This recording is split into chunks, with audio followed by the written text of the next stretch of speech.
স্বাগত। আজকের বাংলাদেশে আপনাদের সাথে আছে আমি খালেদ মুহিউদ্দিন। চলছে লন্ডন অলিম্পিক, তবে জয় পরাজয় বড় কথা নয়, অংশগ্রহণই বড় কথা। আধুনিক অলিম্পিকের জনক পিয়েরে দা কুবেরতিনের বাণীর মধ্যেই সীমাবদ্ধ রয়ে গেছে আমাদের অলিম্পিক যাত্রা। আমরা টানা অষ্টমবার অলিম্পিক অংশ নিলেও কোনো ইভেন্টের পদক প্রাপ্তি নিয়ে এখন পর্যন্ত স্বপ্ন দেখারও সাহস পাই না আমরা।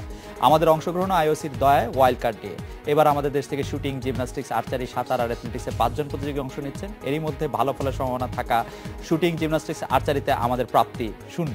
কিরামতিরা মনে করেন অলিম্পিকে ক্রিকেট থাকলে আমরা যেমন চূড়ান্ত পর্বে অংশ নিতে পারতাম নিজ যোগ্যতায়, তেমনি ভালো কিছু করারও সম্ভাবনা থাকতো অনেক অনেক বেশি। তবে অলিম্পিকে ক্রিকেট নেই আইওসির অবহেলায় নাকি আইসিসির অদূরদর্শিতায় তা পরিষ্কার নয় আমাদের কাছে। এই অবস্থা আজকের বাংলাদেশে আমরা খুঁজব কিছু প্রশ্নের উত্তর। আর কতকাল অংশগ্রহণই সীমিত থাকবে আমাদের অলিম্পিক যাত্রা? বাংলাদেশ অলিম্পিক অ্যাসোসিয়েশন কতটা পেশাদারী সংগঠন? জনবহুল এদেশ অলিম্পিক পদক পাওয়ার মতো অ্যাথলেট পাচ্ছে না কেন? অলিম্পিকে ক্রিকেট না থাকার দায় কার? জানিয়ে রাখি, আজকের বাংলাদেশে আপনার মতামত প্রশ্ন পাঠাতে এসএমএস করতে পারবেন। এসএমএস পাঠানোর নিয়মে একেবিও লিখে স্পেসিং লিখুন আপনার নাম, স্পেসিং লিখুন আপনার মতামত প্রশ্নটি যে কোনো মোবাইল ফোন থেকে পাঠিয়ে দিন ১৬২৩২ এই নম্বরে। এছাড়া ইমেল করতে পারবেন ekbio@independent24.tv ঠিকানা, লিখতে পারেন ফেসবুক ও টুইটারেও। এসব বিষয় নিয়ে আলোচনা করতে আজ স্টুডিওতে আছেন জাতীয় ক্রিকেট দলের সাবেক অধিনায়ক ও প্রধান নির্বাচক জনাব ফারুক আহমেদ, আছেন জাতীয় ক্রিকেট দলের আরেক সাবেক অধিনায়ক জনাব খালেদ মাহমুদ সুজন, আছেন বাংলাদেশ শুটিং ফেডারেশনের সাধারণ সম্পাদক আনো ইশতিয়াক আহমেদ এবং দৈনিক কালের কণ্ঠের ক্রীড়া সম্পাদক জনাব মোস্তফা মামুন। স্বাগত আপনাদের। ফারুক ভাই, আপনাকে এই প্রথম প্রশ্নটি করতে চাই আমি যে এবার অলিম্পিকে 26টি ইভেন্টে মোট 302টি ডিসিপ্লিনে পদক লড়াইয়ে নামবেন প্রায় 7000 অ্যাথলেট। 26টি ইভেন্টের মধ্যে ক্রিকেট নেই। একজন সাবেক ক্রিকেটার এবং একজন অধিনায়ক, সাবেক বাংলাদেশের ক্রিকেট দলের অধিনায়ক হিসেবে আপনার কাছে কেমন লাগে যে বিষয়টি নাই? অবশ্যই ভালো লাগে না, বিকজ আমরা তো একটা স্পোর্টসে যেটা আমরা ইন্টারন্যাশনাল বলেন বা ওই লেভেলে আমরা এখন খেলছি আর কি। যদিও ক্রিকেট অনেক দেশ খেলে না, বাট তারপরে বলবো যে আমরা যদি অ্যাচিভমেন্টের জায়গায় যদি বলি, আমরা ক্রিকেটে একমাত্র আমাদের যেখানে মনে করেন ওই লেভেলে আমরা গিয়েছি। তো সেইভাবে চিন্তা করলে আমার মনে হয় যে ক্রিকেট থাকলে অবশ্যই খুব ভালো লাগতো। আর এই Olympic is such a big event. মনে করেন এখানে ক্রিকেট না থাকার পিছনে হয়তো কিছু কারণ অনেক সময় আমরা মনে করি, যেমন যখন শুধু আমরা টেস্ট খেলতাম তখন হয়তো সম্ভব ছিল না, 5 দিন ব্যাপী একটা খেলার কোনো রেজাল্ট হবে না। বাট এখন কিন্তু এই ক্ষেত্রটা তৈরি হয়েছে। আমার মনে হয় T20 এসছে, যেটা আপনার খুবই শর্টার ভার্সন, যেটা আপনার খুবই সম্ভব আর কি। যেই 2 বা 3 সপ্তাহ নিয়ে অলিম্পিকটা হয় ওই কিন্তু আরামসে করা যায়। আমার মনে হয় এটাও পরীক্ষা নিরীক্ষাভাবে চেষ্টা করছে আমার মনে হয়। কারণ আমি যতদূর মনে করতে আমার প্লেইং ডেজ আমি কমনওয়েলথ গেমস খেলেছিলাম, যেটা আমরা বলি যে আপনার অলিম্পিকের পরবর্তী যেই এই বিশ্ব অ্যাথলিট বা এইসব যেরকম ইভেন্ট, ওটা একটা এরকম ইভেন্ট যেটা আমরা মালয়েশিয়াতে, আমার মনে সুজন ছিল কিনা, কমনওয়েলথের সুজনও ছিল আমার সাথে। তো ওইখানে কিন্তু আমরা ওই ভিলেজে থাকতাম, তো আমরা খেলতাম। তখন কিন্তু আমরা মোটামুটি ধরে নিয়েছিলাম যে ওই কমনওয়েলথ গেমসে ক্রিকেটটা মোটামুটি আপনার রেগুলার বেসিস হবে। নেক্সট বোধহয় ইংল্যান্ডে হয়েছে কিনা আমি জানি না, ওটা ম্যানচেস্টার হওয়ার কথা ছিল। ওইটা একবার করে কিন্তু আর করে নাই। তো এই আপনি যে কথা একটু আগে বললেন যে দায়টা কার, আমি খুব ভালোভাবে মনে করি যে আমাদের যেই মানে নিয়ন্ত্রণ সংস্থা আইসিসি, সে কিন্তু একটা বিরাট ভূমিকা রাখতে পারে। বিকজ বাট আমরা সবাই জানি আইসিসির ক্ষমতা কতটুকু, বিকজ তারা কিন্তু ফিফার মতো তো স্ট্রং একটা বডি না। তারপর আমার মনে হয় যে খুব শীঘ্রই এটা নিয়ে তারা চিন্তা ভাবনা করা উচিত। এবং বাংলাদেশ থেকেও আসলে হয় কি, আমরা দেশ বা স্পোর্টিং নেশন বা যত ছোটই হই না কেন, কিন্তু আমরা কিন্তু এই মানে চিৎকারটা শুরু করতে পারি যে ক্রিকেট মানে যেদের ইন্ডিয়াকে আমরা হাতে নিয়ে বা কিছু সামহাও এটা একটা এইসব ব্যাপারে কিন্তু লবিংটা খুব ইম্পর্টেন্ট। মানে দিস এ গুড লবিং যেটা আমরা শুরু করতে পারি। আমার মনে হয় আগামীতে এরকম একটা কিছু মানে নেওয়া উচিত আমার পদক্ষেপ, যারা ক্রিকেট প্লেইং নেশন যারা আছেন। সুজন ভাই, ক্রিকেট তো নাই অলিম্পিকে, কিন্তু একজন খুব ক্রিকেটার আছেন অস্ট্রেলিয়ার দলের সঙ্গে, অস্ট্রেলিয়ার সাবেক অধিনায়ক স্টিভও আছেন।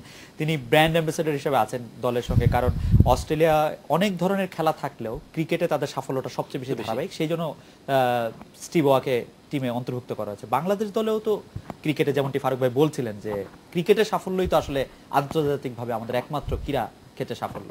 আমরা কেন এই ব্যাপারটি এইভাবে চিন্তা করলাম না? বা না, আমার মনে হয় যে আপনি যেটা বলছিলেন যে আমরা এখনো স্বপ্ন দেখা সাহসী হয়নি যে পদক পাওয়ার অলিম্পিকে, তো আমাদের ওই রকম স্বপ্নটা এখনো দেখা শুরু হয়নি আসলে, যে কোনো একটা যেটা আমাদের মেইন ইভেন্ট এখন, স্পোর্টসের মেইন ইভেন্ট। আমি যদি বলি ক্রিকেট এখন আমাদের বাংলাদেশের মেইন ইভেন্ট, তো এখানকার যে স্পোর্টিং হিরো বা যেমন আমাদের ধরনের বর্তমান হিরো যদি সাকিবকে বলি বা মুশফিককে বলি, এরকম একটা ছেলে যদি টিমের সাথে থাকে, তো এটা ডেফিনেটলি মানে যদিও ছোট কন্টিনজেন্ট, তার মধ্যেও যে মোটিভেশন হিসেবে যে কাজ করতে পারে বা তাদের সাকসেসটা, মানে সাকসেসটা কিন্তু সাকিব যেমন বিশ্বের সেরা অলরাউন্ডার, এটা একটা বিরাট বড় সাকসেস আমাদের ক্রিকেট দেশের জন্য, বিরাট গর্ব।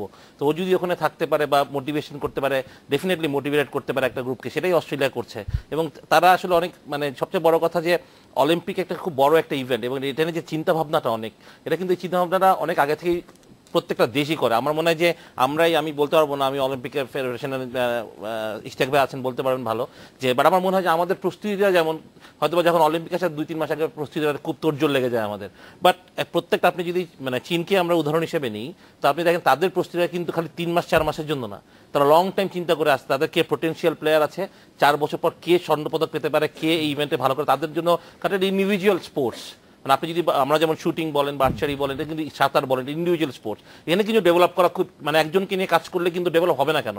আর we have potential, definitely we have potential, কিন্তু সুযোগের অভাব আমার মনে হয় যেটা আছে। তো এগুলো আসলে সবই স্বপ্নের কথা, আমাদেরকে এভাবে চিন্তা করতে হবে, যেটা আপনি বলেন যে স্টিভ ওয়াজ কস্টের সাথে আছে, সেভাবে চিন্তা করতে হবে আমাদেরকে আসলে।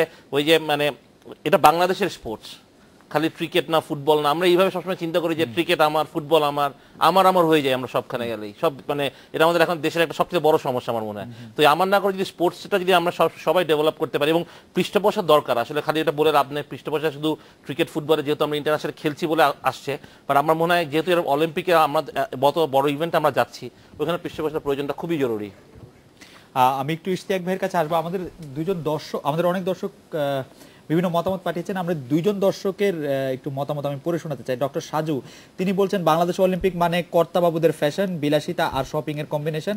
একজন দর্শক আরিফ বলছেন যে Bangladesh should not send any participant unless they have any chance to win a medal, participation for experience is useless. তো আমরা আপনার কাছে জানতে চাইবো যে প্রতিবারই আমরা শুনি যে বাংলাদেশের মূল ভরসা হচ্ছে শুটিং। আপনি তো শুটিং ফেডারেশনের সাথে অনেক দিন ধরে আছেন, জাতীয় দলের সঙ্গে অনেক দিন ধরে আছেন, আপনি কি মনে করেন আপনি যেই প্রস্তুতি বা যেই সরঞ্জাম যেই সুবিধা পাচ্ছেন তা আপনার জন্য যথেষ্ট বা পরিকল্পনা? দেখুন, অলিম্পিকে মেডেল অর্জন করতে হলে যে পদ্ধতি বা যে প্ল্যানিং করা উচিত আমাদের দেশে এটা কখনোই হয়ে ওঠে নাই। আমরা শুরু করেছি, দেখেন রত্না এবারে 54 জন শুটারের মধ্যে 27তম স্থান অর্জন করেছে। এটা কিন্তু একটা মাইল ফলক। রত্না পারলো না কেন? সে মানসিক চাপটা নিয়ন্ত্রণ করতে পারে নাই। যদি তার 4টা তার স্তরে যদি যে ভাগ করেন, প্রথম 100-র মধ্যে সে 95 মারলো, পরের 100-তে সে 99 মারলো, তারপরে 100-তে সে 100 মারলো, তারপরেরটাই সে 99 মারলো। কেন এটা হলো? একজন ছেলে বা একজন মেয়ে শুধু শুটিং তার অস্ত্র দিয়ে মারলেই হবে না, গেমসের যে টেম্পারামেন্ট, সে যাদের সঙ্গে প্রতিযোগিতা করতে যাচ্ছে তাদের মতো ফ্যাসিলিটিস এবং ট্রেনিং সব কিছু কিন্তু আজকে আধুনিক। আমরা কিন্তু সেকালেই রয়ে গেছি। আসেন, আপনি যে কথা দর্শক যেটা বলেছেন যে অলিম্পিকের ব্যাপারটা, আমি ঠিক সেভাবে নিচ্ছি না। সারা পৃথিবীর সকল দেশেই যাচ্ছেন, আমরা হয়তো একটু খুব দৃষ্টিকটু লাগছে যে আমরা জনবহুল দেশ, সবচেয়ে জনবহুল দেশ, এখানে পদক পাচ্ছি না। হয়তো আজকের অনুষ্ঠানে ডিবেট যেটা করতেছে, এটা জাতিকে জাগ্রত করছে। আমাদের যে কমিটমেন্ট যেটা রয়েছে সেটাকে আরো বেশি আমরা যাতে সক্রিয়ভাবে কাজ করি, এর পিছনে কিন্তু ধাবিত করার জন্য আজকের অনুষ্ঠান। আমি একটু মামুনের কাছে জানতে চাইবো যে বাংলাদেশ অলিম্পিক অ্যাসোসিয়েশন আসলে কতটুকু পেশাদারী সংগঠন, নাকি কোনো বড় ইভেন্ট মানে অলিম্পিক, কমনওয়েলথ গেমস বা এশিয়ান গেমস হলেই শুধু তাদের তোড়জোড় দেখা যায়? মানে আমাদের সাধারণ পাঠকের, দর্শকের পারসেপশনটা এরকম না। সেটা আপনাদের পারসেপশনটা ঠিকই আছে, কারণ হচ্ছে এই সময়ই তাদের খবর টবর শোনা যায় আর কি, যে তারা এরকম একটা সংগঠন আছে। অন্যান্য সময় আমরা সাংবাদিকরা জানি, আমরা যাই এবং আমরা গিয়ে যেসব খবর পাই এগুলো অত্যন্ত হাস্যকর, যেগুলো আসলে প্রচার এবং প্রকাশ করা যায় না, আসলে আমরা প্রচার করতে পারি। দুই একটা বলবেন আমাদের? দুই একটা, যেমন এইবারই দেখেন খুব ইন্টারেস্টিং যে রত্নার কথা বলছিলেন, যে রত্নাকে কিন্তু আমরা ইয়েতে পাঠালাম, লন্ডনে পাঠালাম। তো লন্ডনে যাওয়ার পর রত্না কিন্তু এখানে প্র্যাকটিস করলো। তো করার পরে যেটা হচ্ছে, ওইখানে গিয়ে কিন্তু সে দেশি কোচের অধীনেই প্র্যাকটিস করলো। বিদেশি কোচ সে কিরকম কি হলো, দেশি কোচের অধীনে। এখন প্রশ্ন হচ্ছে যে দেশি কোচের অধীনে আমরা যদি করবে তাহলে ওইখানে পাঠালাম কেন? তখন আমাদের অলিম্পিকতে এক ধরনের ব্যাখ্যা দেওয়া হলো যে এটা কন্ডিশনের সঙ্গে অভ্যস্ত। এখন দেখেন শুটিং কিন্তু ইনডোর, ফলে হচ্ছে এসি রুমে ওইখানে যায় এখানে তা ইন্টারেস্টিং। এখন আবার একই ঘটনা দেখেন আবার ইন্দ্রলোক মিলন, যে আমাদের আর্চার, সে আবার ওইখানে গিয়ে কমপ্লেন করছে যে আমি বাতাসের কারণে পারছি না, কারণ লর্ডস অনেক বাতাস। আর এখানে সে যেখানে প্র্যাকটিস করে সেটা হচ্ছে খুবই, সেখানে বাতাস কখনো সে দেখেই না, মানে আলোই দেখে না। তো কন্ডিশনের জন্য হলে তো একে পাঠানো উচিত ছিল, ফলে একে কিন্তু ওরা পাঠায়নি। মানে এরকম আর কি। আরও আপনার এই যে বিদেশে যাওয়া, আমরা টুকটাক, আমার একবার অভিজ্ঞতা হয়েছিল, আমি সাব গেমসে গিয়েছিলাম, গিয়ে আমি খুব বিস্মিত হয়েছিলাম যে আমরা কেন যাই। আমাদের কর্মকর্তারা গিয়ে যাওয়া কিছুদিনের মধ্যে আমাদের কর্মকর্তারা অনেকেই হাস্যকর চরিত্র হয়ে যান, ফলে আমাদের ফোকাস চলে যায় ওইদিকে, প্লেয়ারদের ফোকাস চলে যায় ওইদিকে। এই ধরনের ঘটনা ঘটে এবং প্রচুর ঘটনা যেগুলো সব টিভির সামনে বলা যাবে না, কাজেই একে বলার। এখন এখানে হচ্ছে কি অলিম্পিক অ্যাসোসিয়েশন যেটা করে, আমার যেটা মনে হয় যে তারা বা আমাদের ক্রীড়া ফেডারেশন করে, তারা জাস্টিফাই করার জন্য নানা রকম যে এই যে প্ল্যানিং করা হয় এগুলো, এই যে আমরা এখন বলছি, এখন কিন্তু শুনবেন অলিম্পিকের কর্মকর্তা, কিন্তু একজন কর্মকর্তা আমি দেখছি লন্ডনে গিয়ে উনি বলছেন 2016 সালে রিও ডি জেনেরো অলিম্পিকের কথা, মানে এইবার গিয়ে উনি ওইবারটা বলছেন 2016 থেকে 20 বলেন, 20 গিয়ে 24, এরকম একটা সিস্টেম কিন্তু চালু করেছেন তারা। এটা আসার পর ভুলে যাবে, এখন ভুলে যায় কেন? এই যে দেখেন আমরা এই যে অলিম্পিক নিয়ে আমরা কথা বলছি, এটা কিন্তু সামগ্রিকভাবে চিন্তা করলে আমরা আর কখনো কথা বলি না, আমরাও কিন্তু বলি না, বা মিডিয়াতেও যা টুকটাক লেখা হয়। এখন সারা বছর যেটা, যেমন ক্রিকেট বোর্ড কিন্তু অনেক কিছু করে, কেন করে এখন করতে বাধ্য হয় কেন? কারণ হচ্ছে মানুষের ইন্টারেস্ট আছে বলে মিডিয়া লিখে। এখন এই খেলাগুলো যেহেতু মানুষের ওরকম ইন্টারেস্ট নাই, ফলে কিন্তু এই জিনিসগুলা খুব বেশি সারা বছর আলোচনা। আমি একটু বিনীতভাবে আপনার কাছে জানতে চাইতে পারি যে মিডিয়ার কি একটা দায়িত্ব থেকে যায় যে মানুষের ইন্টারেস্টটা তৈরি করার ক্ষেত্রে? অবশ্যই, কিন্তু মিডিয়া কি এই দায়িত্বটা পালন করে? মিডিয়া এই দায়িত্বটা পালন করার, এখানে হচ্ছে কি এটা একটা এক ধরনের তো সাইকেল। যেমন মনে করেন যে মিডিয়া কি করে, যে খেলাটা পপুলার তার খবরটা, যেহেতু সে শেষ পর্যন্ত মিডিয়া কিন্তু মানুষের জন্য। এখন মানুষ কোনটা চায়? মানুষ ক্রিকেটের খবর বেশি পড়তে চায়। যেমন এই অলিম্পিকের সময় কিন্তু আমরা যে ছাপছি, আমাদের কিন্তু কমপ্লেন আসে যে ভাই ক্রিকেটের ওই নিউজটা দিলেন না, ওইটা ছোট হলো কেন, এরকম কমপ্লেন আসে। আমরা করতে গেলেও পারি না। যেমন আজ থেকে 20-25 বছর আগে কিন্তু আমরা বাংলাদেশের সেরা টেবিল টেনিস প্লেয়ারকে আমরা জানতাম, সেরা ভারোত্তোলককে আমরা জানতাম, সেরা ব্যাডমিন্টন প্লেয়ারকে আমরা জানতাম। এই জেনারেশন আমরা জিজ্ঞেস করি, এরা কিন্তু জানে না, দায়ী মিডিয়া। কিন্তু একই সঙ্গে মিডিয়া যে ছাপা হয় না বিষয়টা তা না, ছাপা হয়, কিন্তু মানুষের আসলে ঠিক ক্রিকেট খেলাটা এত বড়, এবং এই কর্পোরেটাইজেশনের যুগে একটা প্রবলেম হয় কি, ক্রিকেট খেলার প্যাটার্নটা এরকম, এখানে দুজন ক্রিকেটার আছে, তারা মনে হয় যে এখানে কিন্তু কমার্শিয়ালাইজেশনের সুযোগটা অনেক বেশি, সারাদিন বিজ্ঞাপন দেওয়া যায়, টিভির জন্য খুব ভালো খেলা, ফলে আস্তে আস্তে যে সবাই যেটা হয় এই কর্পোরেট যুগে সবাই 1 নম্বর খেলাটার পেছনে ছোটে, এখানে 2 নম্বর খেলা দিয়ে কেউ যায় না, ফলে সবাই কিন্তু ছুটছে, অন্য খেলাগুলো কিন্তু সাফার করছে। এটা ক্রিকেটের দোষ না, ক্রিকেট আদায় করে নিচ্ছে, অন্য খেলাগুলো এটা চ্যালেঞ্জের টেকার জন্য একটা ডিফারেন্ট মেথড ফলো করা উচিত ছিল। যেমন ইন্ডিয়ায় এই আমাদের যে প্রবলেম, ইন্ডিয়া কিন্তু ফেস করেছে 90-তে, আস্তে আস্তে কিন্তু ইন্ডিয়াতে ফুটবল পপুলার ছিল, হকি ছিল, সব চলে গেছে, ক্রিকেট হয়ে গেছে। এখন কিন্তু ইন্ডিয়া বুঝতেছে যে জিনিসটা হয় নাই, এবং তারা কিন্তু এখন তাদের মিডিয়া, তাদের টিভি আপনি দেখবেন সবাই, ইভেন তারা ক্রিকেটার ইনক্লুড করেছে, ব্যাপকভাবে চেষ্টা করছে তাদের ওই খেলাগুলো ফেরানোর জন্য। অলিম্পিক কিন্তু তারা অনেক করে, হকি নিয়ে তারা করছে। তো আমাদের হচ্ছে কি এই বিষয়গুলো হয়েছে যে আমাদের আস্তে আস্তে এই খেলাগুলো অনেক বেশি সাফার করছে। এবং আরেকটা প্রবলেম দেখেন যে এখন স্পন্সরশিপ, যেমন আগে কিন্তু আমাদের ওই দিন আমি দেখলাম যে আগে আমাদের বিটিএমসি, বিজেএমসি, তারপরে হচ্ছে বিমান, আনসার, এরা কিন্তু ব্যাপকভাবে প্লেয়ারদের চাকরি দিত। এখন এই যে ছোট খেলাগুলো যারা খেলে, শুটিং, অ্যাথলেটিক্স, এদের কিন্তু আসলে কিন্তু ওরা ওইভাবে কিন্তু স্টার্ট হতে পারে না, ফলে তাদের একজনের নিশ্চয়তা, একজন যে অ্যাথলেটিক্স করবে তার তো জীবন চালাইতে হবে, তো সে যদি একটা চাকরি পেত তাহলে কিন্তু সেটা করতে পারতো, ঠিক আছে। এখন আগে কিন্তু অনেক বেশি ছিল, এখন আস্তে আস্তে কমছে। এখন কি হচ্ছে, ওই সব জায়গায় রাষ্ট্রীয়ত্ব ওইগুলো তাদের অবস্থাও খারাপ, তারা সরে যাচ্ছে, ওইখানে স্পোর্টসে কিন্তু আসছে এখন ব্যাংক, বিমা, মানে মাল্টিনেশনাল। এরা করে কি, তারা কিন্তু কখনো আপনাকে চাকরি দিবে না, তারা 1 নম্বরকে 1 কোটি টাকা স্পন্সর করবে, 2 নম্বরের দিকে তাদের মনোযোগ নাই, বা তারা কিন্তু ওই জায়গায় যাবে না। ফলে হচ্ছে কি, এই যে রাষ্ট্রায়ত্ত প্রতিষ্ঠানগুলো এদের সঙ্গে আবার লড়াই করতে গিয়ে, এই স্পন্সরশিপে লড়াই করতে গিয়ে আমাদের যে রাষ্ট্রায়ত্ত প্রতিষ্ঠানগুলো, তারা কিন্তু আস্তে বিমান যেমন হারিয়ে যাচ্ছে, এরা কিন্তু চলে যাচ্ছে, এরা ডোমিনেট করছে, এরা সবসময় ডোমিনেট করে গ্ল্যামারের দিকে, সেই গ্ল্যামারটা ক্রিকেটে আছে, ওইদিকে যায়, অন্য খেলাগুলো সাফার করে। ফারুক ভাইয়ের কাছে একটু শুনতে চাইবো যে ফারুক ভাই, আপনি কি মনে করেন যে ক্রিকেটের সাথেই অন্যান্য স্পোর্টসগুলিকে আমাদের একটু সামনে নিয়ে আসার দরকার আছে? ক্রিকেটের সাথে পুরো ফোকাসটা, পুরো মনোযোগটা যদি 11 জন এদের কাছেই থাকে, তাহলে এটা অনেক সময় ব্যাকফায়ার করতে পারে, কিন্তু আমরা দেখেছি যে আমরা। আপনি একটা দেখেন, আমার মনে হয় কি, এখানে সবচেয়ে বড় জিনিস হলো পরিকল্পনা খুব জরুরি, এবং এই পরিকল্পনা অবশ্যই মানে আপনার গভর্নমেন্ট লেভেলে আসতে হবে। তার কথাটা বলছি আমি, জান ক্রিকেট আমরা যেই অবস্থানে তৈরি করেছি ক্রিকেট নিজে থেকেই, এখন মামুন যেই কথাগুলো বললো যে আপনার সবাই কিন্তু এখন সবাই ছুটছে এই দিকে, বাট আমরা যদি আজকে মনে করি আমাদের শুটিং যদি আমাদের সম্ভাবনাময় থাকে, শুটিং এর জন্য আমাদের গভর্নমেন্ট লেভেলে কোনো এক্সট্রা কিছু করা হয়েছে কিনা, এটা তো খুব জরুরি একটা ব্যাপার।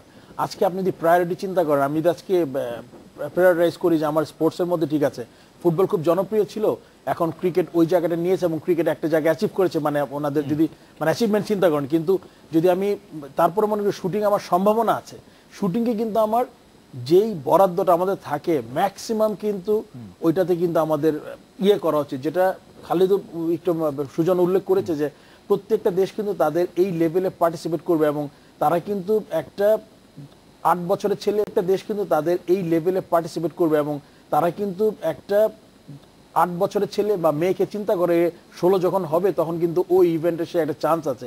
আমাদের কিন্তু এখন এই আমি বলবো না যে আপনি 10টা ইভেন্ট নেন বা 10টা আপনি ডিসিপ্লিনে যান, আপনি একটা দুইটা যেটাতে আমরা জানি, যেটাতে আমাদের ন্যাক আছে বা আমরা ভালো মোটামুটি করছি, যেটা সম্ভাবনা আছে, ওগুলোতে আমার মনে গভর্নমেন্ট লেভেলে পৃষ্ঠপোষকতা আসতেই হবে। এবং যেই কথাটা ও বলছে যে গ্ল্যামার ছুটবে কখন, আপনি যখনই একটা অ্যাচিভ করবেন। আমরা একসময় কিন্তু শুটিংয়ে নিনি সাত্তার ছিল কমনওয়েলথ গেমসে, আপনার নিনি, তারপর আপনার এই আসিফ ছিল একটা ছেলে, আমরা কিন্তু তাদের পিছনে ছুটেছি কিন্তু কোনো একটা খুব অল্প সময়ের জন্য, তারপরে তারা সাস্টেন করেনি কেন, তাদের কিন্তু আমরা ওই পৃষ্ঠপোষকতা দিতে পারিনি। এখন যেটা বলেছে যে চাকরি দিতে চায় না, আগে বিজেএমসি বিটিএমসি আমরা সবাই জানি, সবার কিন্তু নিজস্ব ট্র্যাক অ্যান্ড ফিল্ডে প্রচুর অ্যাথলেট ছিল, তাদের হয়ে করতো, তারা পার্টিসিপেট করতো ন্যাশনাল ইভেন্টে। এখন কিন্তু এটা নাই, বিকজ তারা পার্টিসিপেট করে না। তো আমি বলবো যে গভর্নমেন্ট এটা আলাদা একটা নজর দিতে হবে, তা নাহলে কখনই আসলে আমরা ওই পর্যায়ে যেতে পারবো না। আমরা একটি বিরতি নিব, বিরতির পরে সুজন ভাইয়ের কাছে শুনবো। সুজন ভাই, আপনি যে কথাটা এর আগের বার বলছিলেন যে কিভাবে করে একজন অ্যাথলেট তৈরি করা যায়, সেই অ্যাথলেট তৈরি করার ক্ষেত্রে বাংলাদেশের বাধাগুলি কি বলে আপনি মনে করেন, বা কিভাবে একজন অ্যাথলেট তৈরি করার ক্ষেত্রে এখনই উদ্যোগ নেওয়া যেতে পারে? ফারুক ভাই একটা বললেন যে আমরা সব খেলা না খেলে আমরা বাছাই করতে পারি যে কোন খেলাগুলিতে আমাদের সম্ভাবনা আছে, আপনি এর সাথে একমত কিনা আমরা শুনবো। বিরতি নিচ্ছি।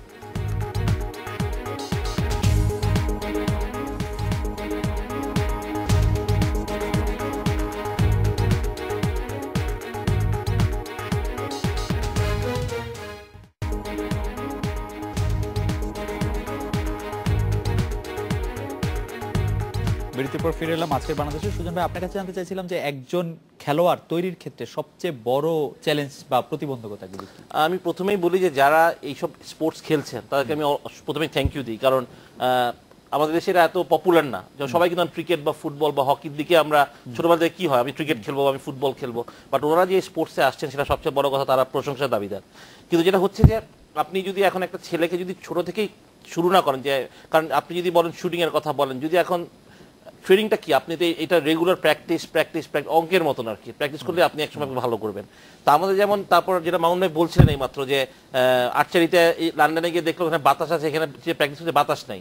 তা আমার কথা হচ্ছে যে আমরা যেমন ক্রিকেটে যখন মাঠে খেলি, মিয়া ক্যাপ্টেন যখন আমরা একটা ইনসুইং বোলার কি বাতাসের ফরে করবে না এগেনস্টে করবে, বা একটা আউটসুইং বোলার কোন দিক থেকে করবে, এটা কিন্তু আমরা জানতাম, আমাদের প্ল্যান করা যায়, সবই করা যায়, এবং ওইরকম অ্যাটমসফিয়ার আমরা তৈরি করে প্র্যাকটিস করার চেষ্টা করি। বাংলাদেশ ক্রিকেটের কথা যদি বলি, তা আমার মনে হয় স্পোর্টসে, প্রত্যেকটা স্পোর্টসে কিন্তু মনে হয় যে এটার কি ব্যাপার বাতাস থাকে, বাট এটা হিউজ ব্যাপার, একটা সত্যি কথা অনেক বড় ব্যাপার। আপনি বাতাসে এগেনস্টে বোলিং করা যদি প্র্যাকটিস না থাকে, আপনি যদি নিউজিল্যান্ডে ওয়েলিংটনে খেলেন, তাহলে যদি না অভ্যাস, আপনি দেখবেন যে সবসময় নিউজিল্যান্ড 2-4 ওভার বল করে ফাস্ট বোলারদের ওখানে, তারপর ড্যানিয়েল বেডরি কিন্তু বল করে। ইউ নিড টু ট্রেন, ওখানে কিন্তু দরকার আছে প্র্যাকটিস করার। আর আমি যেটা বলতে চাই যে আমাদের যেটা আছে, আমাদের ইয়াংস্টার যারা উঠে আসছে এইসব খেলাতে, যারা ইন্টারেস্টেড, সবচেয়ে বড় কারা ইন্টারেস্টেড আগে তাদেরকে পৃষ্ঠপোষক করতে হয়। আমি মনে করি যে বড় বড় কোম্পানিগুলোকে সরকারি তরফ থেকে যদি তাদেরকে অনুরোধ করা হয় যে আপনি এরকম একটা টিমের, তো শুটিং এর দায়িত্ব একটা বড় কোনো একটা মাল্টিন্যাশনাল কোম্পানি বা আমাদের ব্যাংক বা ইন্স্যুরেন্স হোয়াটএভার, যারা এরকম স্ট্যাবলিশ কোনো কোম্পানি যদি তাদের দায়িত্ব নেয় যে নেক্সট 12 ইয়ার্স, এটা আপনি ওই একটা টুর্নামেন্টের জন্য না, লং টার্ম যদি প্ল্যানিং করে এবং ইয়াংস্টার যদি পিক করে এবং ট্রেনিং করা হয়, আপনি 2 বছরের পর চিন্তা করেন না, আপনি চিন্তা করেন 12 বছর পর কি হবে অ্যাটলিস্ট। মানে এই ছেলেকে যে শুরু করলাম এবং তাকে পুরো ট্র্যাকিং করা, তার পড়াশোনা, তার লেখাপড়া, তার খাওয়া দাওয়া কি হবে, সবই যদি ঠিক থাকে, অবশ্যই আমি মনে করি বাংলাদেশ অলিম্পিকে ভালো কিছু করতে পারবে। কারণ একটা ছেলের যদি ভবিষ্যৎ, যেটা মামুন বলছেন, ভবিষ্যৎ যদি তার ঠিক থাকে, তার যদি চিন্তা করতে, এই খেলে কত টাকা পাবে আসলে, তারপর তার লাইফটা কি হবে, চাকরি নাই, কিছু পাবে কিনা, কারণ তার প্রাইম টাইমটা সে খেলাতে নষ্ট করছে পড়াশোনা না করে। সুতরাং আপনাকে একটা ছেলেকে ভবিষ্যতে যদি তার চিন্তাটা থাকে যে আমি ভালো কিছু করতে পারবো সামনে ফিউচারে, তো ডেফিনেটলি তার কনসেন্ট্রেশন, তার মেধা সবকিছু থাকবে। এবং আমি মনে করি আমরা অনেক ট্যালেন্টেড, আমরা বাঙালিরা অনেক ট্যালেন্টেড, বাট সেই ট্যালেন্টটাকে মানে যদি আপনি বের করে আনতে চান, তো ইউনিট টু ডেভেলপ দেম, মানে থরলি, মেন্টালি, ফিজিক্যালি। যেটা উনি বলছিলেন যে মেন্টালি প্রেশার নিতে পারেনি, চাপে আমরা ভেঙে পড়ি। তো এই চাপ নেওয়ার ক্ষমতা, যে আপনি এটা সাইক্রেটিস্ট বা আপনার ফিজিও বা ট্রেনার এরকম কি আমাদের টিমের সাথে আছে কিনা আমি জানি না, বাট আপনি প্রত্যেক টিমে দেখেন তাদের কিন্তু ফিটনেস ট্রেনার, ফিজিও, কার কখন কি খাওয়া, সবকিছু কিন্তু নিউট্রিশন সবকিছু আছে। তো এইগুলো নিয়ে আসলে অলিম্পিক মতো একটা বড় স্টেজে আমরা খালি পার্টিসিপেট করবো, এত বড় একটা দেশের যাচ্ছি, 5-7 জন যাচ্ছে, কিছু হচ্ছে না। তো ইটস এ থিঙ্কিং টাইম, আমাদের কিন্তু এখান থেকে ভালো কিছু নিয়ে আসার সম্ভাবনা আছে। ইশতাক ভাই, আপনি এই প্রসঙ্গে কি বলবেন? যেমন ফারুক ভাই বলছিলেন আগে যে আমাদের অন্য খেলাগুলিকে এগিয়ে নিয়ে আসার জন্য কি দরকার, সুজন ভাইও বললেন যে দেখুন আমাদের ছেলেমেয়েদের, এই প্রজন্মের ছেলেমেয়েদের দেশত্ববোধ দেখে আমি সত্যি অভিভূত।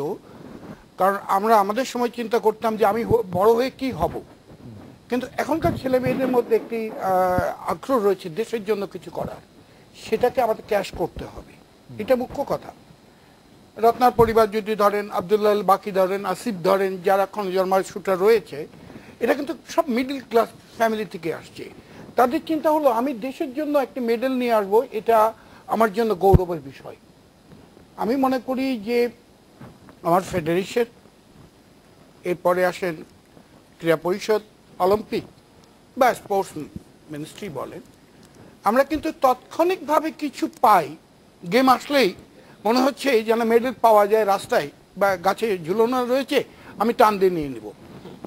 এই একটা প্রবণতা আমাদের দেশে অসম্ভব প্রচলিত, এর থেকে আমাদের বেরিয়ে আসতে হবে। শুটিং ফেডারেশনের পক্ষ থেকে এই বেরিয়ে আসার ক্ষেত্রে আপনারা কি করছেন? দেখেন, আমরা নবীন হান্টিং শুটার হান্টিং প্রোগ্রাম শুরু করেছি। দেশে 60টি রাইফেল ক্লাব রয়েছে। স্কুল গোয়িং ছেলে মেয়ে যারা 8ম শ্রেণীতে পড়ছে, এরকম প্রতিটা ক্লাবকে আমরা 2টা করে রাইফেল ফ্রি দিয়েছি, এবং শুধু রাইফেল না, কোচ ফ্রি দিয়েছি, সঙ্গে সঙ্গে অ্যামুনিশনও ফ্রি দিচ্ছি, সো দ্যাট সে তার রেগুলার পড়াশোনা করে সঙ্গে সঙ্গে সে অভ্যাস রাখুক। এরপরে আস্তে আস্তে তাদের ট্যালেন্ট হান্টিং করে আমরা জাতীয় পর্যায়ে নিয়ে আসতেছি। বর্তমান সরকার অসম্ভব মানে আমি কৃতজ্ঞতা জানাচ্ছি এই জন্য যে আমাদেরকে একটা আন্তর্জাতিক মানের শুটিং রেঞ্জ দিয়েছে, যেটা নিয়ে সত্যি আমরা এর আগে যদি পারফরমেন্স আপনি দেখেন, যে রত্না 93 করেছে, কিন্তু সেই ইভেন্টে সাবরিনা যে 82 করেছিল। তাহলে এই যে বাড়লো, কেন বাড়লো? বিশেষ করে রেঞ্জটা যদি আন্তর্জাতিক মানের থাকে, আপনার যেরকম সুজন ভাই কথাই হলো যে পিচ যদি কথা বলে, তাহলে প্লেয়ার যে রেঞ্জে মানে যে ফিল্ডেই যাবে সে কথা বলতে পারে, তার ব্যাট কথা বলবে। সিমিলার আমার রেঞ্জ যদি এনভায়রনমেন্ট ঠিক থাকে, আমার অন্য যেখানেই যাই আমি একই রকম পাবো। সেদিক দিয়ে এটা আমাদের জন্য ধন্যবাদ। আরেকটা প্রবলেম আছে আমাদের দেশে, সবচেয়ে বড় প্রবলেম হলো অলিম্পিক যেটা রয়েছে, এটা একটি stamp, just stamp. Olympic association, right you, কারণ তাদের কাছে অর্থ নেই, অর্থ ক্রীড়া পরিষদের কাছে। প্রোগ্রাম অলিম্পিক করছে, যার সমন্বয় নেই বলেই আজকের আদার দ্যান দ্য ক্রিকেট আমরা কিন্তু পিছিয়ে আছি। এই একটি কারণে, দুয়ের সমন্বয় থাকতে হবে। আমাদের দেশে ক্রীড়া পরিষদ রয়েছে, কিন্তু বিশ্বের অন্য জায়গায় অলিম্পিক ছাড়া আর কোনো মিনিস্ট্রি, অলিম্পিক দেন ফেডারেশন। ক্রীড়া পরিষদের কাজটা কি তাহলে মামুন একটু বলবেন? ক্রীড়া পরিষদের কাজটা ঠিক মানে মূলত আমরা যেটা দেখি সেটা হচ্ছে নানা রকম টেন্ডার, বিল্ডিং তৈরি, কোচিং, নির্মাণ এবং এইসব নিয়ে ক্রীড়া পরিষদ ভবনে মাঝে মধ্যে গোলমাল হয়, কন্ট্রাক্টর চাঁদাবাজরা মারা যায় গোলমাল করে, এগুলো আমরা মূলত দেখি। স্থাপনা নির্মাণ এবং যেটা হয় আমলাতন্ত্রের ফাঁদে আসলে জিনিসগুলো আটকে রাখা। কারণ উনি যেটা বললেন যে অলিম্পিক, আন্তর্জাতিক অলিম্পিক কমিটি আছে, তারপর ন্যাশনাল অলিম্পিক কমিটি, তাদের থ্রুতে ইন্টারন্যাশনাল গেমসগুলোর সঙ্গে ফেডারেশনগুলোর সমন্বয় হয় এবং অলিম্পিকের নিজেদেরই 35টা ফেডারেশন আছে যেগুলো হচ্ছে অলিম্পিক গেম, এইভাবে হয়। এখানে একটা জাতীয় ক্রীড়া পরিষদ, ক্রীড়া মন্ত্রণালয়, ক্রীড়া পরিদপ্তর, বেশ একটা আমলাতান্ত্রিক জটিলতা। এবং অলিম্পিকের যেটা অলিম্পিকের কাজ আসলে আইওসির সঙ্গে চিঠি চালাচালি করা, এইসব কাজে আসলে সীমাবদ্ধ। এর বেশি কিছু আসলে অলিম্পিক খুব বেশি কিছু করতে পারে না। ফলে আমাদের একজন দর্শক জানতে চেয়েছেন, একজন না কয়েকজন দর্শক জানতে চেয়েছেন যে ট্যালেন্ট হান্টের কথা যে আমরা বলছি প্লেয়ার হান্টের ক্ষেত্রে, সেই ক্ষেত্রে মিডিয়ার কোনো একটা ভূমিকা নেয়ার আছে কিনা, যে মিডিয়া এরকম একটা ট্যালেন্ট হান্ট করতে পারে কিনা, যে আমরা শুটিং এর জন্য এরকম কয়েকজনকে খুঁজছি বা নিচে, এটার কোনো এটা কোনো না, এটা সেই ক্ষেত্রে কি স্পন্সরশিপের একটি দায় আছে। ঠিক মিডিয়ার খোঁজা মানে ধরেন যে এইভাবে খোঁজে আসলে মিডিয়া তো ধরেন ক্লোজ আপ, যেমন গান কি সেরা তোমাকে খুঁজছে বাংলাদেশে, অনেকে খুঁজে গান রাজ, কারণ এগুলো তো বেসিক্যালি শেষ পর্যন্ত এগুলো তো এক ধরনের গেমিক আসলে। এরকম খোঁজা, এর মাধ্যমে শিল্পী যেমন তৈরি করা যায় না, সেটা আপনিও জানেন আমিও জানি, কিন্তু সাময়িকভাবে একজন এক নম্বরে একটা ইন্সপিরেশন হতে হয়। ঠিক এরকম না, এইভাবে যেটা বলছিলেন, এগুলো আসলে ফেডারেশনগুলোরই মূলত দায়িত্ব। ফেডারেশনগুলোর কাজই হচ্ছে এরকম তুলে আনা, এনে তাদেরকে প্রশিক্ষণের ব্যবস্থা করা। এবং প্রশিক্ষণের ব্যবস্থা করার ক্ষেত্রে এগুলো অনেক রকম প্রবলেম আছে। যেমন ফেডারেশনগুলোর অনেক প্রবলেম আছে, যে আমরা জানি ফেডারেশনগুলোতে আপনি নির্বাচন, ফেডারেশনগুলোতে কারা আসে, ইদানিং ফোরাম বলে একটা জিনিস হয়েছে, যে লোকের কোনো ব্যাকগ্রাউন্ড নেই সে চলে আসছে, ফলে তার মোটামুটি ওই পদ রক্ষার জন্য তার মন্ত্রণালয়ে দৌড়াদৌড়ি এগুলো করে এটা সময় কাটে। এবং ওইটা ঠিক রাখলে যেহেতু ওইটা ঠিক থাকছে, কারণ আমাদের তো মূল্যায়ন হয় না। মনে করেন যে আমি শুটিং ফেডারেশনের সেক্রেটারি ধরলাম, কিন্তু আমি কিন্তু শুটার তৈরি করছি কিনা এ দিয়ে আমার মূল্যায়ন হবে না, কিন্তু আমার মূল্যায়ন হবে আমার উপরে যারা আছে তাদের আশীর্বাদটা আমার উপর আছে কিনা, তার ভিত্তিতে আমার মূল্যায়ন হবে। তো কেন আমি ভাই কষ্ট করে এটার দরকারটা কি? এটার চেয়ে অনেক সহজ, ওই গ্রামে গঞ্জে এটা করার চেয়ে অনেক সহজ হচ্ছে মন্ত্রণালয়ের। ফলে এটা হচ্ছে একটা প্রবলেম।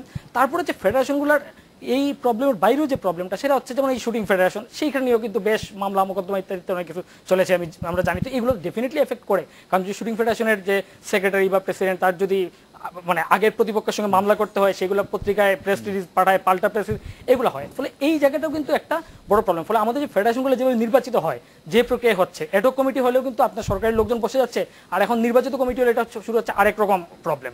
ফলে ফেডারেশনে সঠিক লোক আসছে কিনা এটাও কিন্তু একটা প্রবলেম। তো যখন সঠিক লোক আসবে না, ফলে কার্যকর প্রক্রিয়া হবে না। কারণ যে শুটিংটা ভালো করে জানে না, শুটিং এর ইন এন্ড আউট না জানে, আমি তো বসে আমি কথা বলতে পারি, কিন্তু ফাইনাল পয়েন্টটা কিন্তু আমি জানি না। ফলে শুটিং বোঝা একজন লোক বা আর্চারি বোঝা একজন ফাইনাল পয়েন্টের লোককে কিন্তু ওই কাজটুকু করতে হবে। তো এই কাজটুকু আমাদের দেশে হচ্ছে না। আরেকটা জিনিস হচ্ছে আমাদের এই আমরা আসলে অলিম্পিক নিয়ে যে কথা বলছি, আসলে আমার মাঝে মধ্যে হাসিও পাচ্ছে অলিম্পিক পদকের কথা আসলে, কারণ এটা আসলে হাসির বিষয়টা। এর থেকে আমরা অনেক দূরে আছি, আমরা তো সাব গেমসই পারি না। আপনি একটা জিনিস হচ্ছে আমাদের এই আমরা আসলে অলিম্পিক নিয়ে যে কথা বলছি, আসলে আমার মাঝে মধ্যে হাসিও পাচ্ছে অলিম্পিক পদকের কথা আসলে, কারণ এটা আসলে হাসির বিষয়টা। এর থেকে আমরা অনেক দূরে আছি, আমরা তো সাব গেমসই পারি না।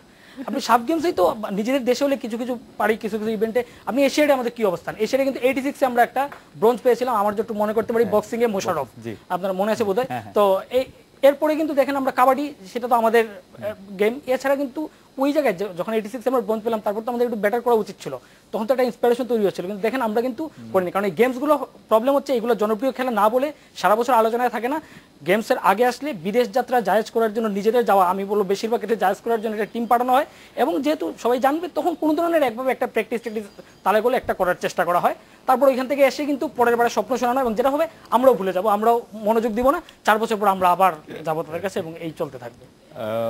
ফারুক ভাই, আমরা একটা বিরতি নিব, বিরতির পর আমাদের দর্শকরা আমাদেরকে আবার একটু ক্রিকেটে নিয়ে আসতে চাচ্ছেন, যে তাদের প্রশ্নটা অনেকটা এরকম, যে বাংলাদেশ ক্রিকেটের যে অগ্রগতি তা যদি আনুপাতিক হারে বিশ্লেষণ করা হয়, দেশের সংখ্যা, সুযোগ সুবিধা, টেস্ট পাওয়ার সময়, পরবর্তী উন্নতির গ্রাফ, তাতে কি বাংলাদেশের ক্রিকেট আসলেই এগিয়ে কিনা?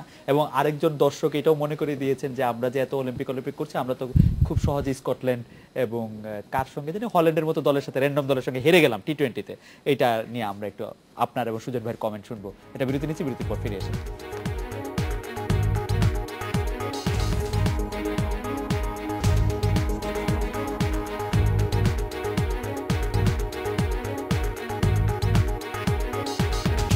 বিরতির পর ফিরে এলাম আজকে বাংলাদেশে। ফারুক ভাই, আপনার কাছে জানতে চেয়েছিলাম যে বাংলাদেশের ক্রিকেটের অগ্রগতিটার গ্রাফ নিয়ে, এবং সর্বশেষ বাংলাদেশ যে প্রতিযোগিতায় আয়ারল্যান্ডের সাথে আমরা 3টে ম্যাচ জিতেছি, আবার স্কটল্যান্ড এবং হল্যান্ডের সঙ্গে একটি করে ম্যাচ আবার হেরেও গেলাম।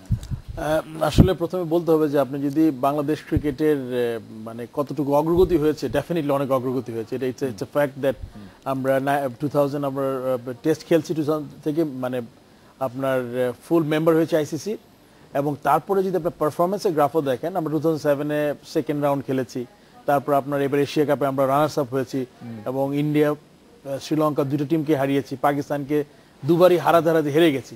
তো এটা কোনো বলার অপেক্ষা রাখে না যে ক্রিকেট যে এগিয়েছে না এগোয়নি। এটা তো ডেফিনেটলি ইটস এ পরিসংখ্যান এখন বলবে যে আপনার ক্রিকেট এগিয়েছে। হ্যাঁ, আর আরেকটা প্রশ্ন আপনি যেটা বলেছেন যে আমরা এরপরে কিভাবে আয়ারল্যান্ডে গিয়ে 2টা খুব ক্লোজ ম্যাচ জিতেছি আমরা আয়ারল্যান্ডের সাথে, 2টা লাস্ট ওভারে, এবং স্কটল্যান্ড লাস্ট বলে, এবং স্কটল্যান্ড আর নেদারল্যান্ডসের সাথে একটা ম্যাচ হেরে গেছি আমরা। এটা আসলে টি20 খেলা, আমি বলবো না যে টি20 খেলাতে আপনার, হ্যাঁ ডেফিনেটলি বাংলাদেশ টিম আমরা তো হারতে চাই না এই অ্যাসোসিয়েট মেম্বার বা যারা এখনো ফুল মেম্বার হয়নি আইসিসি তাদের কাছে, বাট আমার মনে হয় যে আমরা যেই কন্ডিশনে খেলেছি, এটা একটা কন্ডিশন আমাদের হয়তো একটু ডিসফেভারে ছিল, আর ওরা কিন্তু ম্যাচটা কিন্তু যে কোনো এনিবডিজ গেম ছিল। তো আপনি যদি আজকে যদি আমি ইন্ডিয়াকে হারাতে পারি, আমি কেন আয়ারল্যান্ডকে হারবো না? এটা কিন্তু আপনি এটা মানতেই হবে, বিকজ ওরা তো নামে প্লাস আপসেট হতেই পারে। কিন্তু যেটা আপনার কোশ্চেন, যেটা আপনি করেছেন যে ক্রিকেট কতটুকু এগিয়েছে, অবশ্যই এগিয়েছে। হ্যাঁ, আমাদের যে ক্রিকেটেও এই ধরনের সমস্যা নাই, যেই সমস্যা অলিম্পিক বা অ্যাসোসিয়েশন বা আপনার যেগুলোতে আছে, আমাদের ক্রিকেটে কিন্তু এই আপনার বলেন যে আমরা আপনার আরেকটা প্রোগ্রাম আমরা আলোচনা করেছিলাম যে কারা বোর্ডের লেভেলে কর্তা ব্যক্তি হিসাবে আসেন, তাদের যোগ্যতাটা কতটুকু, এটা নিয়ে আমরা প্রচুর আলাপ করেছি। আমাদের কিন্তু যেহেতু ক্রিকেটে অনিয়মটা হয়তো ওইখান থেকে একটু কম হয়, সামান্য কম হয়, বিকজ লাইমলাইটে বেশি তো আমরা, আমাদের মিডিয়া সবসময় পিছিয়ে আছে। তারপরে বলবো কিন্তু আমাদের যে স্ট্রাকচার আমরা ক্রিকেটের কর্তা ব্যক্তিদের আমরা করি, আপনার চুজ করি, এটা আমি পুরোপুরি আমার মনে ফলটি। এখন আসলে সময় নেই, এটা হয়তো আরেকদিন কোনো প্রসঙ্গে হয়তো এই ব্যাপারে আলাপ করবো, বাট আমারও মনে হয় যে ক্রিকেটের যে আমরা যেভাবে ক্রিকেট বোর্ড চলছে, এটাও কোনো রাইট আমার মনে হয় ঠিকভাবে চলছে না ক্রিকেট বোর্ড। আমরা এই বিষয়ে সুজন ভাইয়ের মন্তব্য শুনবো। শুধু একটি প্রশ্ন যোগ করে দিচ্ছি, এটা দর্শকদের একটি প্রশ্ন, যে আসন্ন টি20 ক্রিকেট বিশ্বকাপে বাংলাদেশ সম্ভাবনা কতটুকু দেখছেন আপনি?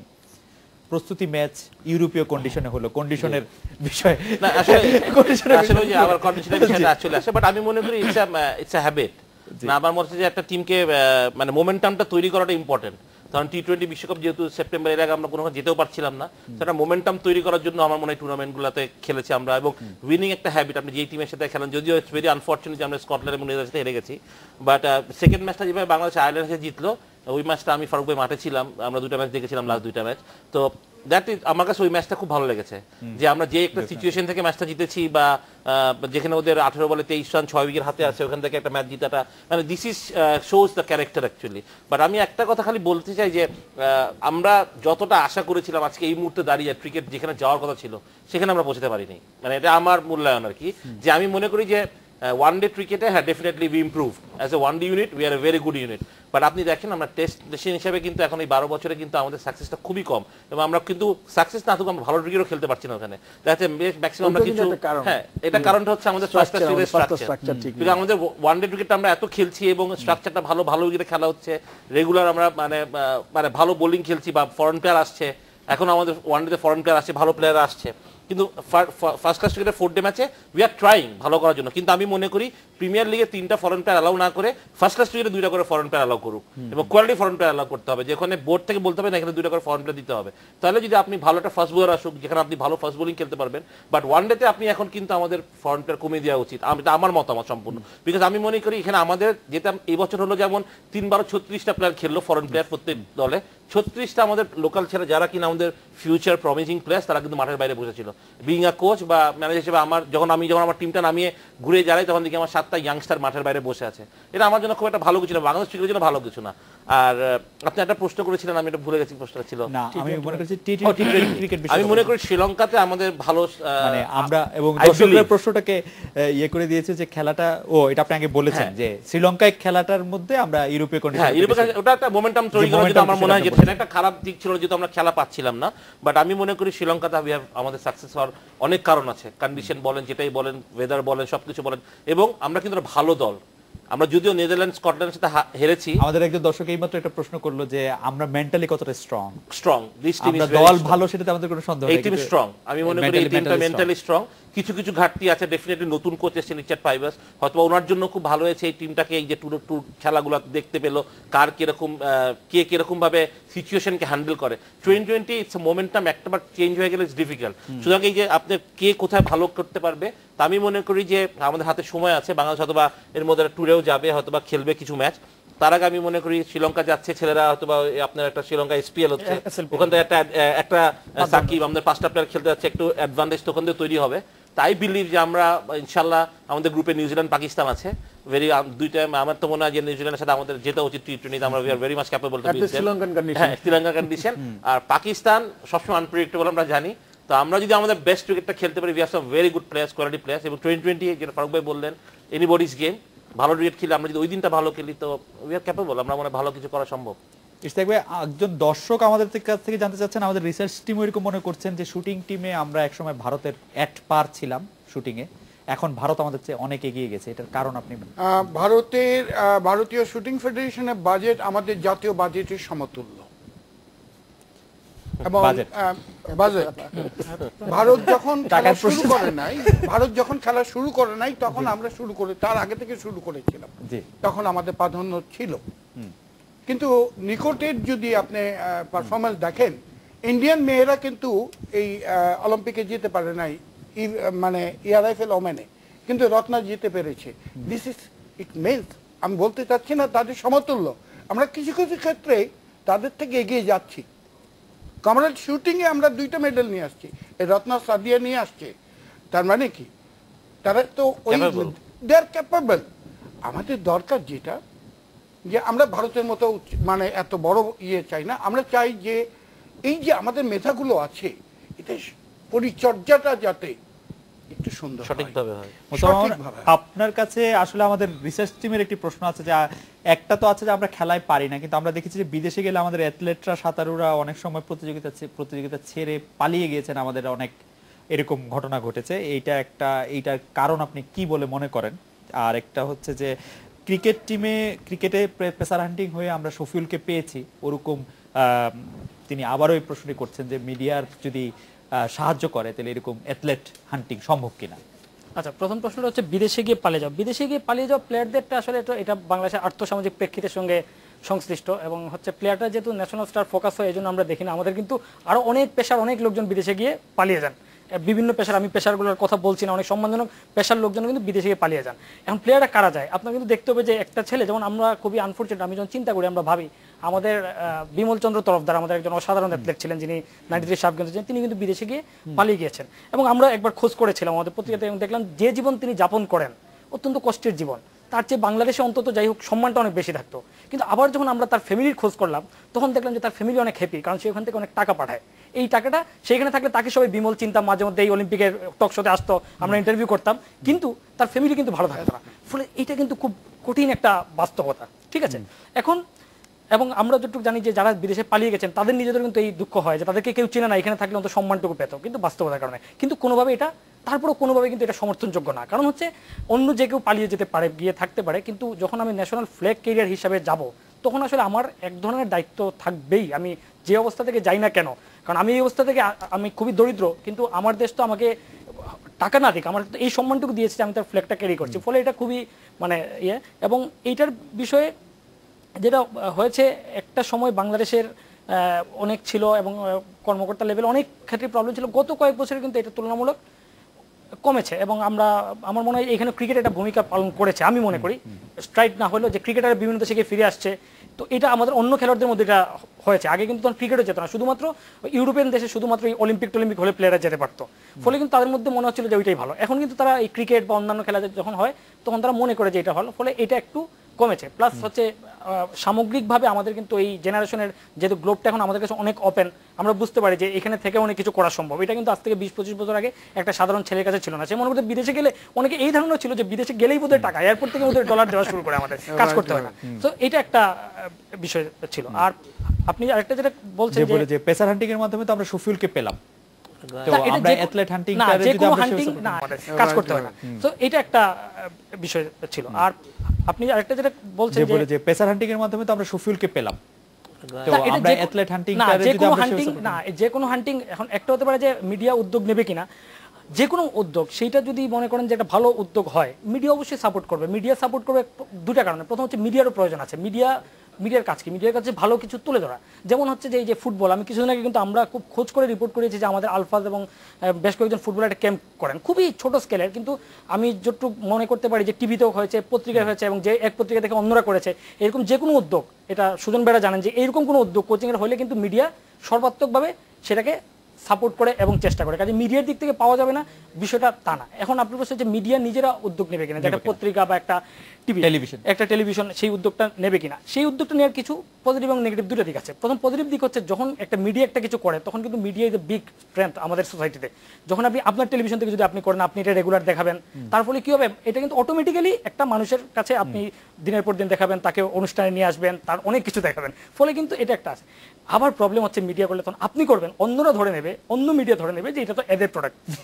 এটার কিন্তু একটা সেই কোনো জাতীয় প্রোডাক্ট হতে পারবে না, জাতীয় প্রোডাক্ট হতে পারবে না। খণ্ডিত এবং প্রোডাক্ট। আপনি দেখেন যে টিভিগুলো যে আমরা ট্যালেন্ট হান্টিং করে যাদেরকে তুলেছে তাদেরকে কিন্তু ওই একটা যে টিভি করেছে মানুষ কিন্তু ধরেই নিচ্ছে ওই টিভির প্রোডাক্ট, এবং অন্যরা কিন্তু তারা কিন্তু ওই সার্কেল থেকে বেরোতে পারে না। ফলে এই প্রবলেমটুকু আছে। ফলে আমার মনে হচ্ছে মিডিয়া না করে, এবং মিডিয়া আমি মনে করি এইসব জায়গায় পার্ট না হয়, বা মিডিয়া যদি একটা প্লেয়ারকে তোলে, মনে করেন আপনি তুললেন, তারপর সেই প্লেয়ারটা ন্যাশনাল টিমে যাওয়ার জন্য আপনি কিন্তু এক ধরনের চাপ তৈরি করবেন, কারণ আপনি আপনার ব্র্যান্ডগুলো বাড়াতে চাইবেন যে আপনার এটা খুব ইম্পর্টেন্ট। ফলে এটার চেয়ে অনেক ভালো যে ফেডারেশন করুক, মিডিয়া সাপোর্ট করবে, এবং ফেডারেশন ভালো কাজ করলে মিডিয়া সাপোর্ট করবে, কারণ মিডিয়া করতে বাধ্য, মিডিয়া সেই দায়িত্ববোধটুকু আছে।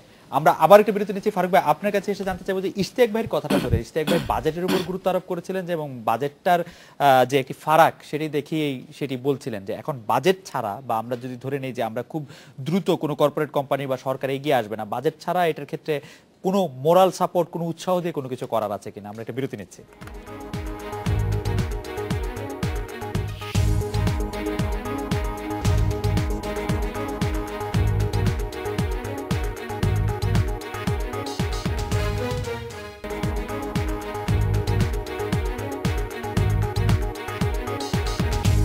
বিরতির পর ফিরে এলাম আজকের বাংলাদেশে। ফারুক ভাইয়ের কাছে জানতে চাইছিলাম যে বাজেট যদি আমরা নাও পাই, কারণ আমাদের টাকা পয়সা আমরা পাবো কিনা, সেই ক্ষেত্রে আমরা কি করতে পারি? প্রথমে আমাদের বুঝতে হবে যে আমরা বাংলাদেশে থাকি, আমাদের কিন্তু অফুরন্ত অপরচুনিটি না। এখানে আমি একটা আপনাকে আমাদের আজকে আলোচনার শুরুতে বলেছিলাম আমাদের প্রায়োরিটাইজ করতে হবে, প্রায়োরিটি দিতে হবে আপনি কোনটার পর কোনটা করতে চান, এটা খুব ইম্পর্টেন্ট।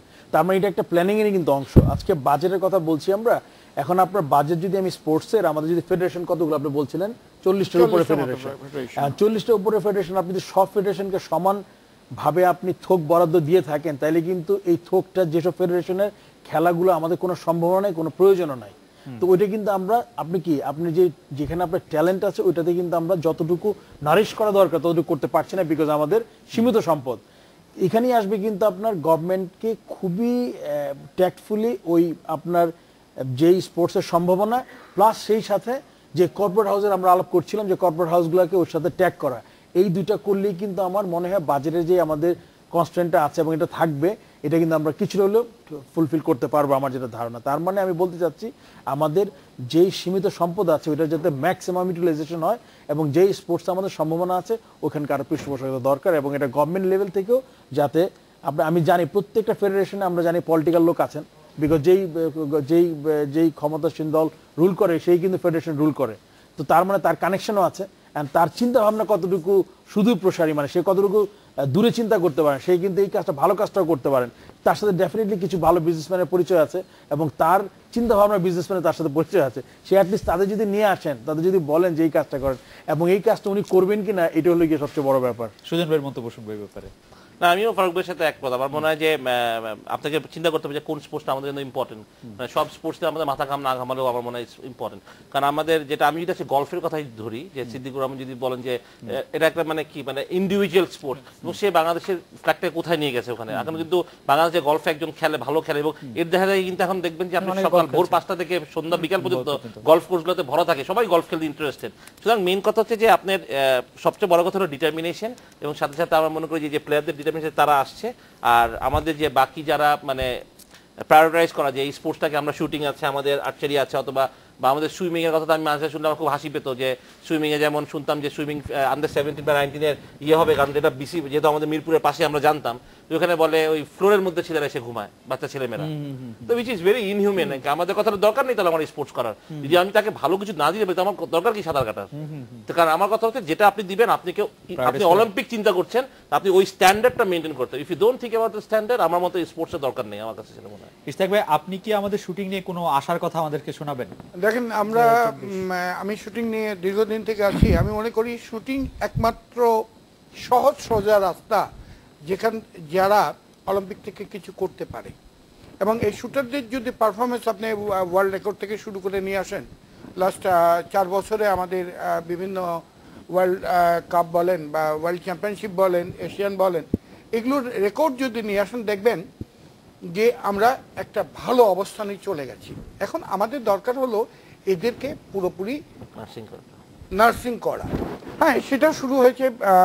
এবার আইপিআইসি ব্যাংক অলরেডি এই প্রথম আমরা একটা বড় চুক্তি করেছি, 66 লক্ষ টাকা আমাদের ডিসেম্বর পর্যন্ত তারা দিতে সম্মত হয়েছে, বিদেশে এবং স্থানীয় প্রতিযোগিতায় এগিয়ে আসছে। এবং আরো সবচেয়ে বড় কথা হলো মিডিয়া এত পজিটিভ ইয়ে দিয়েছে আমাদেরকে, কভারেজ দিয়েছে, ইলেকট্রনিক্স এবং প্রিন্ট মিডিয়া, যাতে করে আজকাল অভিভাবকরা সন্তানদের শুটিংয়ে দিতে আগ্রহ প্রকাশ করছে, এবং শুটিং কিন্তু এখন অনেক পপুলার। আপনি যদি ধরেন, এখন আপনি যে আজকে টকশোর কথাই বলেন, যে আমি ঠিক আমাদের দেশে কাবাডি যতটুকু পপুলার সেই তুলনায় আমি কিন্তু কিছুই না, কিন্তু আজকে আমি চান্স পাচ্ছি বিকজ আমার শুটাররা কিছু ভালো করছে। রাইট। মামুন, আপনি আমাদেরকে বলবেন যে আপনি আসলে ক্রীড়া ক্ষেত্রে স্বপ্ন বা আশার জায়গাটাতে কি দেখেন? আচ্ছা, প্রথম হচ্ছে আপনার যে আজকের বিষয় ক্রিকেট অলিম্পিক, যে আপনি শুরুতে যে ইয়েটা বলেছিলেন, যে প্রথম তো একটা বিষয় যে ফারুক ভাই অনেক কিছু বলেছেন, যে ক্রিকেট কিন্তু অলিম্পিকে একটা সময় তো ছিলই, আমরা জানি যে 1900 সালে ছিল, এবং হচ্ছে 2টা দল খেলেছিল, এবং সেই 2টা দল কিন্তু ন্যাশনাল টিম না। যাই হোক, পরে তাদেরকে প্রথমে যেটা ইন্টারেস্টিং ছিল, রূপা এবং ব্রোঞ্জ দেওয়া ছিল, গোল্ড দেওয়া হয় নাই। পরে 1912 সালে পরে ওদেরকে প্রমোট করে গোল্ড দেওয়া হয়েছে। পরে 1904 সালে কিন্তু ওই পার্টিসিপেন্ট নাই বলে আস্তে আস্তে ক্রিকেট খেলাটা চলে গেল। এবং ক্রিকেটের ক্ষেত্রে বাংলাদেশ দেখেন, বাকি যে ক্রিকেট প্লেয়িং নেশনগুলো আছে তাদের কিন্তু কোনো না কোনো এক ধরনের অবস্থান কিন্তু আছে। তারা দেখেন ইন্ডিয়া বলেন, তারপরে হচ্ছে অস্ট্রেলিয়া, ইংল্যান্ড, সাউথ আফ্রিকা, একমাত্র কিন্তু বাংলাদেশ ফলে আমরা কিন্তু আইসিসি দুর্বল দেশ বটে, কিন্তু আমাদেরই করা উচিত বেশি, কারণ আমরাই একমাত্র দেশ যেটা সরাসরি লাভবান হতে পারে, বাকি দেশগুলো কিন্তু কোনো না কোনো ভাবে অলিম্পিকে আছে, ফলে আমাদের পুশ করা উচিত। এটা হচ্ছে নাম্বার 1। আর 2 নম্বর হচ্ছে এর ক্ষেত্রে প্রবলেম যেটা হচ্ছে যে ওর অনেকগুলা গ্লোবাল অডিয়েন্স ইত্যাদিতে অনেকগুলো বিষয় আছে। ক্রিকেট যদি অল্প কয়েকটা দেশ খেলে, বেশিরভাগ স্বাগতিক দেশে আসলে ক্রিকেট কি জানে না, ইনফ্রাস্ট্রাকচার তৈরি করবে, তারপর তাদের কি কাজে লাগবে, এই সময় প্রবলেম আছে। আমি ব্যক্তিগতভাবে আমার মনে হয় যে আইসিসি খুব বেশি আগ্রহী না, কারণ হচ্ছে যে 1 মাস 1.5 মাস সময়, এবং ওই 1 মাস 1.5 মাস সময় কয়েকটা টি20 করলে, টি20 টুর্নামেন্ট করলে অনেক বেশি টাকা পাওয়া যাবে, অনেক বেশি স্পন্সরশিপ। কারণ এই জুলাই আগস্ট মাসটা, এবং বিশেষ করে ইংল্যান্ডের সময়টা, ওই সময়টা ইংল্যান্ডের ক্রিকেট টাইম, ফলে ওই সময় কিন্তু সবগুলো দেশকে ছাড়তে হবে। আইসিসি এখন কোনো সময় ছাড়তে চায় না, যে কোনো সময় থাকলেই খেলো, এটা টি20 টুর্নামেন্ট হোক, কিছু হোক। তো ফলে এই স্পিরিট, অলিম্পিকের যে স্পিরিট, অংশগ্রহণ, ওই স্পিরিটের সঙ্গে আসলে এখনকার ক্রিকেট প্রশাসন সারা দুনিয়া যেভাবে চলছে তা কিন্তু যাচ্ছে না। এটা হচ্ছে একটা প্রবলেম, এটা গেল এটা দিক। আর দ্বিতীয় দিক হচ্ছে বাবলু ভাই যেটা বললেন যে অলিম্পিক নিয়ে আমার যেটা ব্যক্তিগত মত, আমরা এখন চিন্তা না করে আমাদের আসলে এশিয়ান গেমসটা টার্গেট করা উচিত। আমারও মনে হয় যে এশিয়ান গেমস, তারপরে আমরা আস্তে আস্তে দেখি কি হয়। আজকের অনুষ্ঠানে জনাব ফারুক, জনাব সুজন, জনাব ইশতিয়াক এবং জনাব মামুন, আপনাদের অনেক ধন্যবাদ। এই ছিল আজকের বাংলাদেশে। দেখা হবে আগামীকাল এই সময়। শুভরাত্রি।